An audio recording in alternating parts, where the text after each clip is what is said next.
Good morning, everyone. Welcome. It's Full Press NFL Sunday. Happy Thanksgiving to everyone. Hopefully, everyone is somewhat recovered from hopefully a pretty good Thursday for everyone. It was a great Thursday of football. I will say that. Probably the best we could have possibly asked for, considering what we've been getting on normal Thursday nights. We got three very competitive and entertaining games on Thursday. First time in quite some time. Yeah, it was interesting to see kind of how all these playoff hunts were obviously factored into the games on Thursday, and believe the Giants and Cowboys game was new record for most watched ever on Thanksgiving, which is pretty crazy. So definitely a good week of football already, and hopefully it continues today.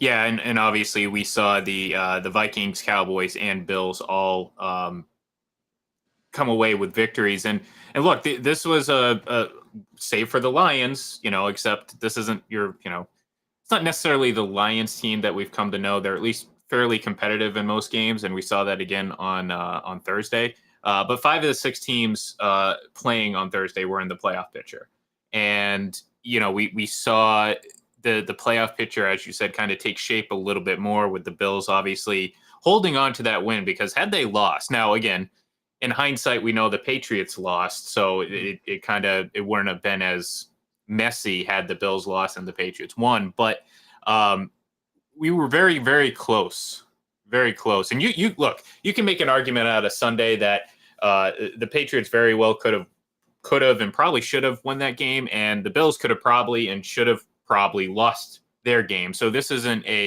no, we were kind of tricking ourselves into this division being competitive. No, this division is very competitive, and we haven't even discussed Miami yet, who, at the end of the day, still kind of has the edge in terms of what they have ahead of them and what they can do in this division and their current record. So, but yeah, let's talk a little Thanksgiving Day, because, like I said, I mean, it was a very entertaining and impactful Thursday, to say the least. And like I said, the Bills perhaps saved what little chance, and I don't want to say little, because we have so many weeks left in this season still, but they couldn't lose that game and still think that they could have been in the hunt for the number 1 seed. You know what I mean? You cannot do that. I mean, they were already, had they lost that game, I mean, you put the division in a lot of doubt at that point. But they didn't. They won. And now they're kind of back, a little bit on even ground. Still kind of waiting to see what happens with Von Miller. But where do you put this win in terms of getting the Bills back on track, to get them back to what they were at the beginning of the season? Yeah, I guess I don't really put them, as fully back. I think there's I guess there's still some things defensively that you're seeing, kind of these coverage breaks and certain things on the back end that are being left wide open. And again, some of that's, I think, just going back to injuries. Of course, Micah Hyde has been gone for so long now, and Jordan Poyer's been banged up.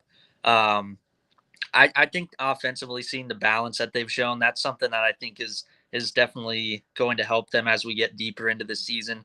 Devin Singletary and James Cook have really got going here in the last couple of weeks, and I don't know if that's just playing indoors in Detroit or what that is, but kind of taking that pressure off of Josh Allen when he's had these interceptions that have just been kind of very head scratching, and some of the decisions he's made have kind of taken the pressure off him a little bit. So I think just seeing kind of that those slight adjustments on offense, and just seeing how the front seven is still holding up defensively, I think that's where you have to feel very excited right now if you're a Bills fan.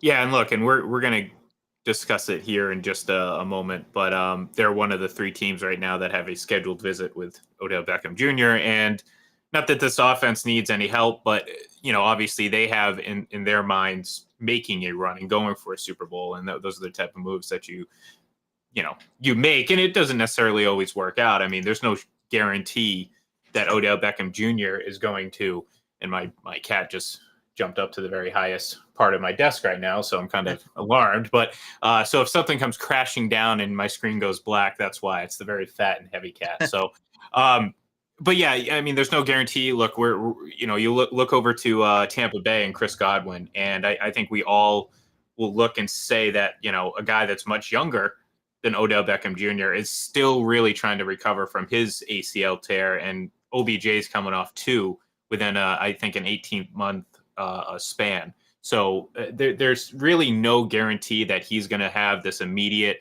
big time impact. However, he could. That's the thing. He could. I say this just to caution folks to get, in getting too excited. But at the same time, he could step on the field day one and offer a team like the Bills, who are, again, teetering on the, are they going to go for a Super Bowl run, or are they actually, just kind of going to do what they do every year, and that is kind of flame out towards the end.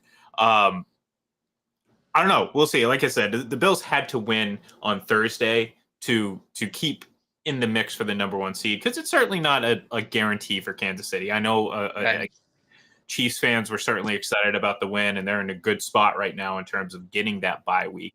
But they have some tough matchups coming up, primarily next week against the Bengals, when who are starting to look kind of like that team they were last year. But so back to the Bills, though, they needed to win this game. It was a gritty win, if you wanna call it that. Josh Allen, concerning that he's throwing another turnover or turning the ball over again in the red zone. Absolutely, but not every win is going to be by 20 points. And this is a team that very strangely wins a lot of games by wide margins, but loses a lot of close games. So the more close games that they win might be for the better for this Buffalo Bills team, who needs to figure out how to do that. So obviously the middle game, as you mentioned already, one of the biggest viewing games of the season. Of what was the actual record? Was it the most viewed Thursday night game or something like that? It was just, I think Thanksgiving game, I believe. Yeah. So, and got to figure out, the Dallas Cowboys, add in a divisional rivalry, add in the fact that they had the same record, add in the fact that they're both chasing the Eagles. So there's a lot of implications here. However, I think we kind of have seen over the last couple of weeks from the Giants that, and this was kind of the expectation or the suspicion rather, as they were marching out to their 7-1 lead, is that maybe they might be a little bit ahead of their development. And I think we're seeing that play out a bit over the last couple of weeks. Not really, I don't want to say they weren't competitive, because they certainly were. But real competitiveness, I don't know, because I'm trying to make it make sense. Sometimes you can watch a game and say, oh, the Lions were competitive, with the Bills. Mm-hmm. Are the Lions as good as the Bills? Absolutely not. Are they close to as good as the Bills? Absolutely not. But they were competitive, and I think that's what we saw from the Giants this week. So, but the big picture being, I think the Giants are just a little bit ahead of schedule. I like a lot of the things they're doing. I think they have to figure out the quarterback position, because I think we've seen what Daniel Jones brings you, and right. It's some good, it's some bad, and a lot of just mixed in between, and that's fine. I mean, you can win in this league. I mean, all you really got to do is get hot for a few weeks in January and into February. But I think the Giants have a lot of nice pieces around them that they should probably very quickly decide what they want to do at quarterback.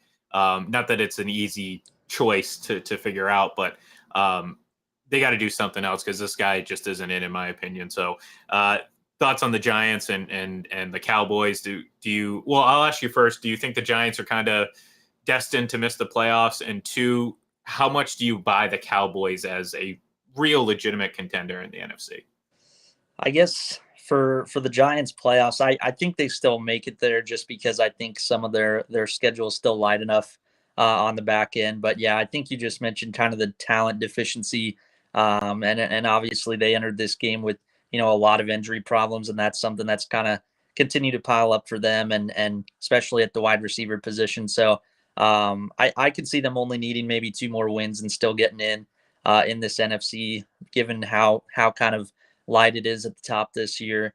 As for the Cowboys, I think the biggest thing is just seeing kind of these secondary weapons get going again. We saw Dalton Schultz have a good game on Thursday, and Zeke Elliott, I think, outproduced Tony Pollard from what I remember. So I think it's just seeing all these weapons kind of play to their potential. And Dak wasn't obviously perfect on Thursday. He's definitely taken a step back, it seems like, since coming back from the injury. But I think with the formula they kind of have with play action and running the ball and the defense they have, I think they can be one of the biggest challengers to, say, a Philadelphia or a Tampa Bay.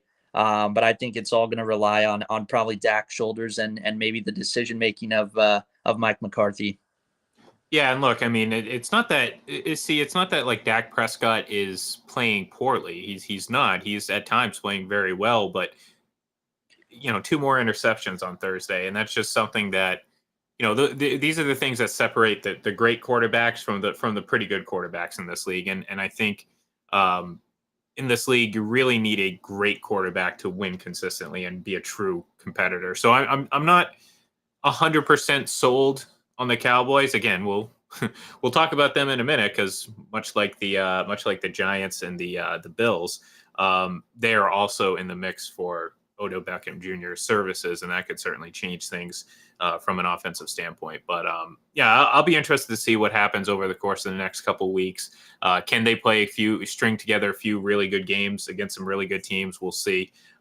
But anyways, moving on. Last and final game, perhaps the most entertaining game of the three, and maybe the most controversial. Now, very clearly, I will say this: the Patriots lost because they made too many mental errors. Primarily, the running into the kicker. I mean, you could have given an Academy Award to the punter for that acting job, but nonetheless, he did run into the punter, and a penalty is penalty.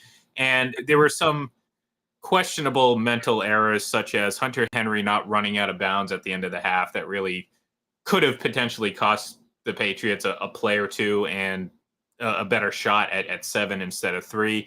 But there was a lot of issues that had nothing to do with the play and execution, and that obviously is what should have been a touchdown catch. I think from every angle that we've seen it was ruled a touchdown. Hunter Henry seems to have corralled the ball with his hand underneath it, and most importantly, and as the announcers didn't realize on the broadcast, and a lot of people haven't realized, the completing the catch to the ground, that no longer exists. That was eliminated following 2017 and the uproar that people had over the non-touchdown from the Pittsburgh tight end, I'm blanking, against the Patriots, coincidentally.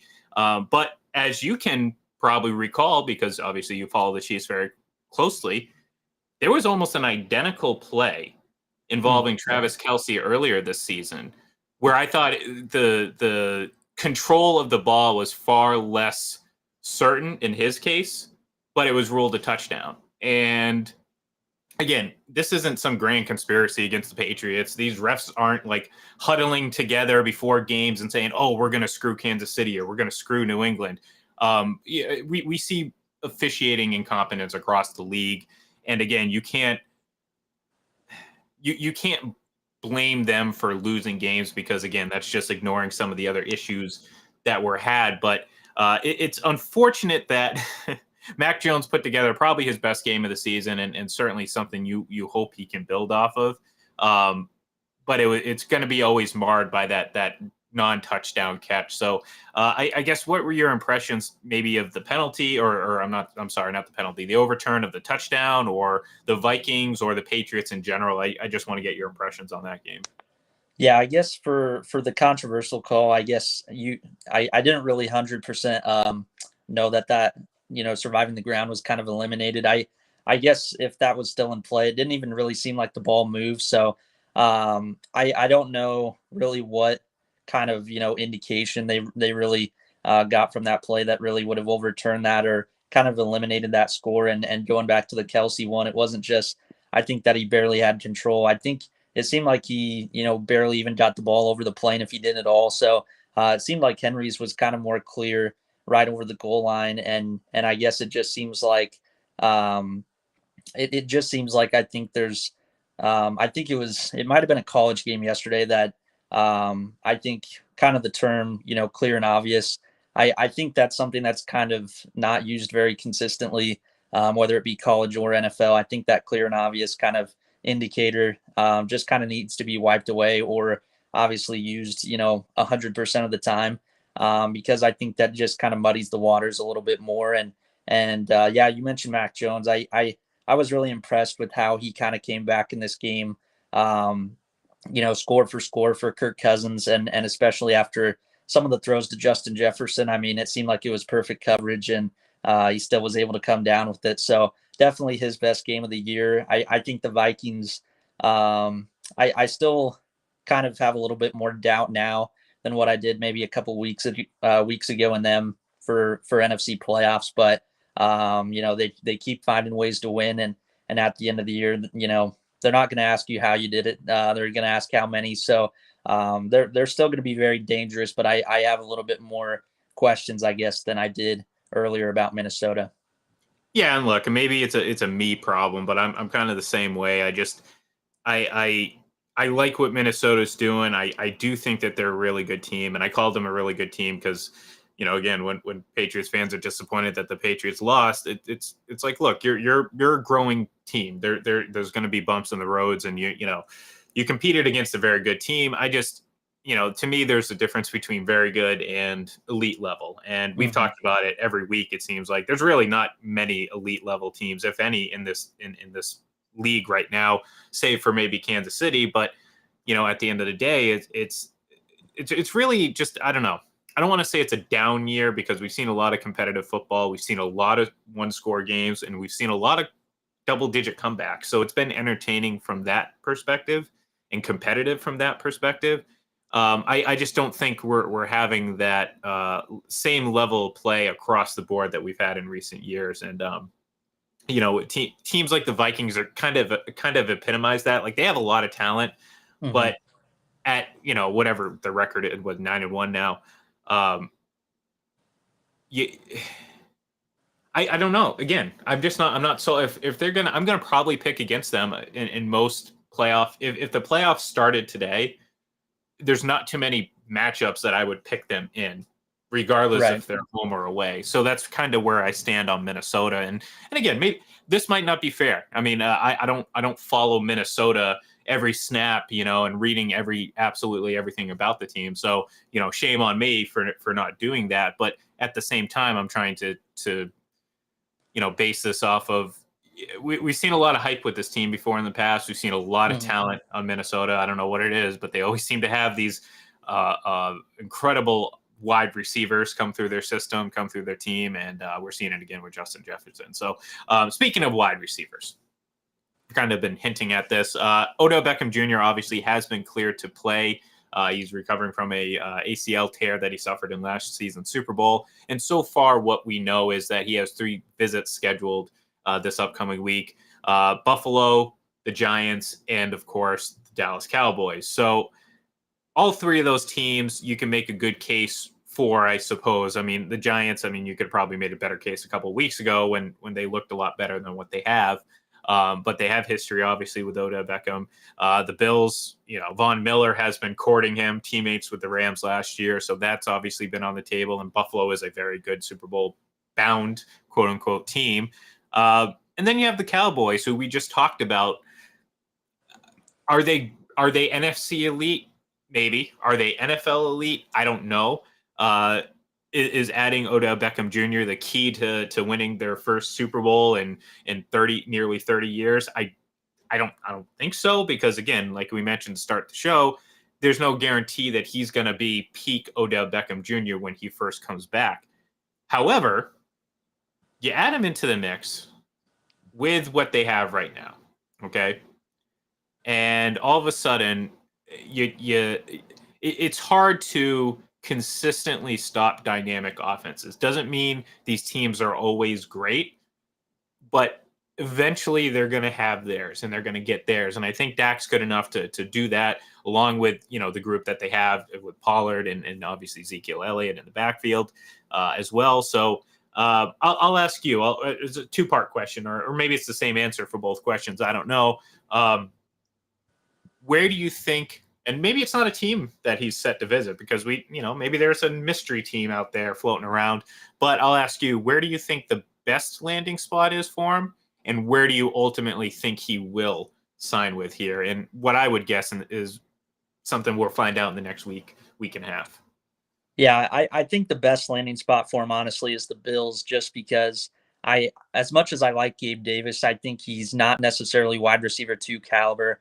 And he's definitely kind of been up and down in what was supposed to be a breakout season for him. I kind of look at what they got with Isaiah McKenzie and guys like that are kind of these gadget guys. Um, and obviously can kind of provide sparks when they need to. But I think they're really lacking that wide receiver two behind Stephon Diggs and knowing how Odell Beckham kind of wins with these underneath routes. I think it would just be a great compliment to what maybe Josh Allen needs as maybe a security blanket and to kind of offset what Stephon Diggs can do as a vertical receiver. So I think that's the best spot for him. I think where he ultimately goes though is the Dallas Cowboys. I think just seeing a team, kind of, make this push that they made on social media and just with their players, and knowing, I think just kind of what kind of move Jerry Jones is willing to make, to finally see this team get over the hump and to finally see some playoff success. I could see them being the most aggressive. So I would say the Bills is maybe the best spot for him, but I think ultimately Dallas is gonna end up signing him in the end. Yeah, I probably don't disagree with that. I think you look at Buffalo, and I think they're much more of a contender than Dallas, if that makes sense. And again, I'm not trying to downplay or disregard Dallas or anything like that, but I think despite their struggles, I think the Bills I trust a little bit more. Both neither team has done much the last 30 years, so I mean it's not like we're trusting any history here. I mean, if you want to go back 30 years, okay, the Cowboys won a few Super Bowls, but sorry, I'm not going to go that far. Yeah, look, I think that's right. I mean, who knows? Again, maybe, like I said, maybe a mystery team will kind of throw their hat in the ring. But Mhm. at this moment, though, the Rams are probably not in the mix. We don't even know if Matt Stafford's going to be back. The team says they don't plan on shutting him down. That's kind of the word right now. But that doesn't, doesn't mean anything if the player's not healthy. So Tampa, I mean, they're relatively healthy on offense, especially at receiver. So that doesn't seem like necessarily a need, uh, Right. or at least a reasonable need. I mean, obviously they could get better play at certain points throughout the season, but at the end of the day, right now, I think you're pretty much set with what you have this late in the season. And other than that, I don't see him going to a team like Tennessee. Like that Yeah. kind of seems like even though I mean, if you think about it, maybe Tennessee does throw the hat in the ring and be like, "Hey, man, look, we lost AJ Brown last year. We have a pretty good team. Or we probably don't have the caliber wide receiver that some of these other elite teams have, but maybe they can get their hat in the mix." But again, I think I'm with you. I think he'll land in Dallas and be a cowboy and wear the star and help them. Like I think it'll help them. I just don't think it's Hmm. going to be a move that puts them over the top. I don't think it does that for any of these teams that were mentioned. Not Buffalo, not Dallas, and certainly not the New York Giants, who, unless they were signing a veteran great quarterback, I don't think any move is going to change their trajectory the rest of the way. So, all right, let's jump into our picks because we already have 3 games in the books, and I went 2-1. Obviously, I missed on that Patriots game. I was close. I was close. Me too. Yeah. We all did. I think the 4 of us that we posted our picks over at Full Press Coverage, we all actually had the same 3 picks, and we all picked New England, and we all lost. So let's pick it up right in Chicago. We're gonna get the battle of Trevor Siemian and Mike White. We could have been talking about 2021 first round draft pick quarterbacks and Justin Fields and Zach Wilson, but Justin Fields is reportedly banged up, and I think the last I heard was it's trending that he's going to be out, and it will likely be Trevor Siemian. We do know it's going to be Mike White in New York, as Robert Saleh has benched Zach Wilson for the time being. So, who wins this mess of a game? I'm going to say Chicago, and I think I made this pick thinking Justin Fields was going to play, but I don't think it really makes a difference. I like the Jets defense, and it makes me pause and say maybe I should switch to the Jets because of all the units on the field. That's probably the best. But I already picked Chicago. I've already been on the record for picking Chicago. I'm going to go down with the ship. So give me the Bears. Yeah, I went the Jets just because I think the rest of the team will get the spark they kind of need with the Zach Wilson benching and yeah, just without Justin Fields, and I think combining that with how the Jets defense has played up front in the defensive line, I just can't really trust Chicago to maybe outscore the Jets possibly in this game. So I'm going to go with New York. All right, next we have Houston at Miami. Houston, maybe they're looking ahead to next week when they get to face their former quarterback and Deshaun Watson. Either way, whatever focus they have, they're not going to beat Miami. I got Miami winning pretty comfortably. So Dolphins. Yeah, not a lot to add to there. Dolphins are coming off the bye, so Tua, Tyreek, and Jalen Waddle, I'm sure will have a pretty big day, and I expect Miami to win pretty handily here. All right. Speaking of Cleveland, they host the Tampa Bay Buccaneers coming off the bye after obviously playing in Germany last week. I like I got to believe that the Buccaneers, after winning 2 in a row, having the 2 weeks off, kind of finding some things that worked. I gotta believe that this team is gonna come back and be competitive the rest of the way. I think it starts with a pretty nice game at Cleveland. So give me the Buccaneers on the road. Yeah, Rashad White expected to start now with Leonard Fournette being downgraded, and he just seems to kind of have a little bit of a different jolt and a pace that he can provide to this Bucks offense that wants to run the ball here and there. So I think that's going to be huge for Tampa Bay here in the latter half of the season, and I expect them to win today in Cleveland. All right, one of the most painful games to pick all season. And trust me, when I say painful, I mean painful. I think I got a sharp pain in my side when I was thinking about it. Denver has only scored 18 points twice this entire season. They may do it, score less than 18 points again today, and they might win. I had to pick someone. I haven't been unsuccessful picking ties. I'm hoping it's not a tie because that means we get 10 extra minutes of this game, and I just don't want that. So I'm going to go out and say Denver wins. I don't think they score more than 18 points, but then again, Carolina is Carolina, and unless Sam Darnold gives them the spark they need, which I doubt, this is going to be a very ugly game. So I say all this to say Denver. I went with Carolina just because I picked Denver last week, and I didn't really want to pick them again and have them blow another game. So so I kind of just threw a dart and went with the home team here, maybe expecting Sam Darnold to do a little bit more than Baker Mayfield, but it'll obviously be tough against this defense. So expecting maybe like a 9-6 final here, but I'll go with the Panthers. All right, next, Baltimore at Jacksonville. Baltimore, obviously, right now the AFC North division leader. However, this hasn't been the best Baltimore team we've seen in years. We haven't quite seen that explosive offense, and as much as Lamar Jackson's playing well, it's not probably what we expected. Certainly not what he wanted during a contract year. However, I think they're going to handle Jacksonville because, well, Jacksonville's Jacksonville, and they really just kind of do the same thing no matter what coach they have, what quarterback, what regime. It doesn't really matter. So Baltimore on the road to maintain that slim lead in the division. Yeah, it's kind of interesting with Lamar. I think like the first 3 to 4 weeks in the season, he was, among, the most touchdowns, at least that he was responsible for among quarterbacks. And now he's hardly kind of been involved in those lately. So kind of interested to see if this is a matchup maybe where he can start to get things going through the air a little bit.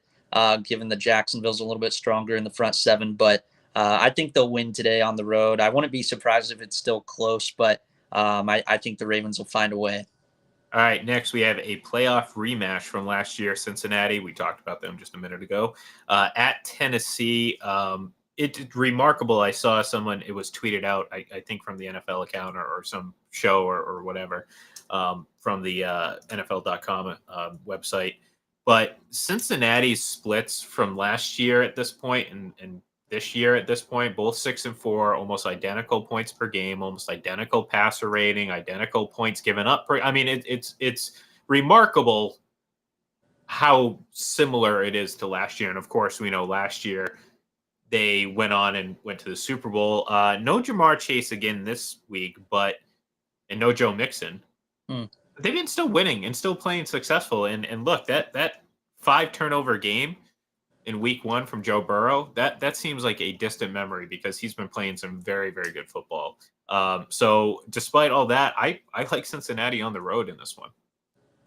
I went Tennessee just because I don't know. I just like this Titans formula so much, and maybe it's just because of the injuries. I just like how maybe they can out physical the Bengals and maybe create some of those turnovers. I don't know if the Bengals are necessarily as strong defensively this year up front as maybe what they finished last season. So Derrick Henry might be the difference in this one in the end. So really excited for this one, but I'm going to go with the Titans.